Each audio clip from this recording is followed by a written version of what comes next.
One cinema చూసారా? చేతులు పైకెత్తన ఎంతమంది చూసారా? ఓ గుడ్. దాంట్లో ఒక పాట ఉంది కదా, ఎవరు పాడింది? ఎవరు? జూనియర్ ఎన్టీఆర్. రాసింది ఎవరు? చంద్రబోస్. ఏమిటా పాట? ఎక్కడో పుట్టి ఎక్కడో పెరిగి ఇక్కడే కలిశాము, చదువులమ్మ చెట్టు నీడలు,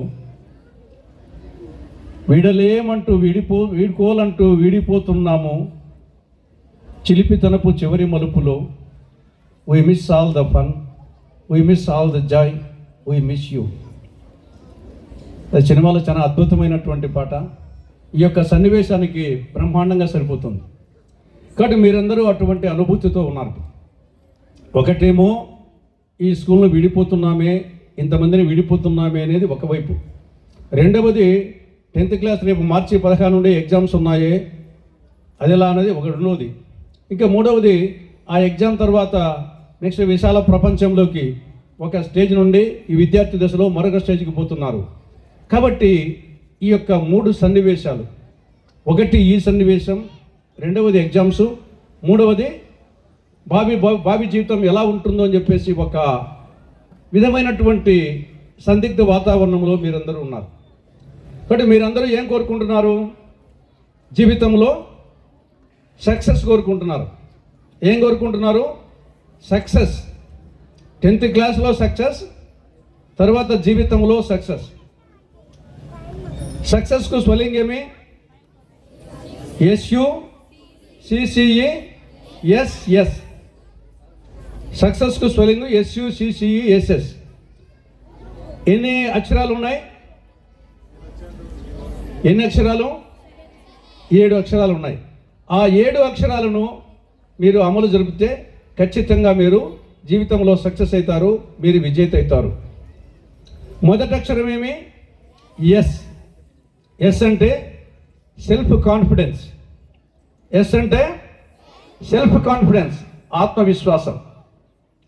ఆత్మవిశ్వాస పూరితులకు కొంతమంది చరిత్రయే ప్రపంచ చరిత్ర అన్నాడు స్వామి వివేకానంద. ఇంద్రుని వజ్రాయుధం కంటే, అర్జునుని గాంధీవం కంటే, ఇంద్రుని గద కంటే, కృష్ణ పరమాత్మ సుదర్శన చక్రం కంటే శక్తివంతమైన ఆయుధం ఆత్మవిశ్వాసం.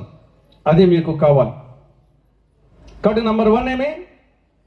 విజయ సోపానాలు. నంబర్ 1 సోపానం ఏమి? సక్సెస్. సక్సెస్లో సెల్ఫ్ కాన్ఫిడెన్స్, ఆత్మవిశ్వాసం. ఇక రెండవది యు. యు అంటే అన్టైరింగ్ ఎఫర్ట్, అవిశ్రాంత కృషి. అన్టైరింగ్ ఎఫర్ట్, అవిశ్రాంత కృషి. కృషి ఇంటూ కసి ఈజ్ ఈక్వల్ సక్సెస్. కృషి ఇంటూ కసి ఈజ్ ఈక్వల్ సక్సెస్. కృషి అంటే ప్రయత్నము, కసి అంటే పట్టుదల. కృషి ఇంటూ కసి. కాబట్టి అన్టైరింగ్ ఎఫర్ట్. కృషి ఉంటే మనుషులు ఋషులవుతారు, మహాపురుషులు అవుతారు, తరతరాలకు తరగని పెన్నిధులు అవుతారు, ఇలవేలుపులు అవుతారు అనే అడవి రాముడు సినిమాలో అన్న తారక రాముడు చెప్పిన వాక్యం నాటికి నేటికి ఏనాటికి ముమ్మాటికి నిజం. సీనియర్ ఎన్టీఆర్, మీరు బహుశా సినిమాలు చూడలేదు అనుకుంటా కదా, జూనియర్ ఎన్టీఆర్ వాళ్ళ తాత సీనియర్ ఎన్టీఆర్ అడవి రాముడు సినిమాలో కృషి ఉంటే మనుషులు ఋషులు అవుతారు, మహాపురుషులు అవుతారు, తరతరాలకు తరగని పెన్నిధులు అవుతారు, ఇలవేలుపులు అవుతారు. కాబట్టి అన్టైరింగ్ ఎఫర్ట్, అవిశ్రాంత కృషి చేయాలి. అది రెండవది. మూడవది ఏమి? సి అంటే కాన్సన్ట్రేషన్. కాన్సన్ట్రేషన్ అంటే ఏకాగ్రత. మీరు చదివేటప్పుడు ఏకాగ్రత, పుస్తకాల మీద ఏకాగ్రత ఉండాలి.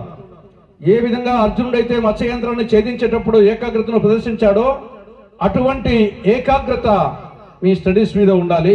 అది మూడవది. నాలుగవది మళ్ళీ సి. ఈ సి ఏమి? కాన్సెక్రేషన్ అంటే పవిత్రత. మనము చేసే పని, మనం చదివే పుస్తకం, మనం చదివే పాఠం, ఇది ఒక పవిత్రమైనది అనే భావన మనలో రావాలి. కాబట్టి అటువంటి భావన సి. నెక్స్ట్ ఏమి? ఈ అంటే ఎంతూజియాజం, ఉత్సాహం, ఉత్తేజం. ఈశ్వరోమని మనసులు ఉంటే దేశమేగతి బాగుపడును అన్నాడు మహాకవి గురజాడ. ఎప్పుడు ఉత్సాహంతో, ఉత్తేజంతో మరో ప్రపంచం పిలిచింది. పదండి ముందుకు, పదండి త్రోసుకు, పోదాం పైకి, కదం త్రొక్కుతూ పదం పాడుతూ హృదంతరాలను గర్జిస్తూ, వినబడలేదా మరో ప్రపంచం జలపాతం అనే విధంగా మహాకవి శ్రీశ్రీ చెప్పినట్లు ఎప్పుడూ ఉత్సాహంతో, ఉత్తేజంతో కదం తొక్కుతూ పదం పాడుతూ ఉండాలి. చచ్చిన పాయలో ఉండకూడదు. అది ఎంతూజియాజం. నెక్స్ట్ ఏమి? ఎస్ అంటే స్టార్ట్ రైట్ నౌ. ఇప్పుడే చెయ్యి. ఇప్పుడు చేయాల్సిన పని రేపు చేద్దాం, రేపు చేయాల్సింది మన్నాడు చేద్దాం అనేది కాకుండా ఎప్పుడు చేయాల్సిన పని అప్పుడే చేయాలి. Start right now. Time and tide wait for none. Time and tide, సమయము కానీ అలా కానీ ఎవరి కోసం ఆగవు.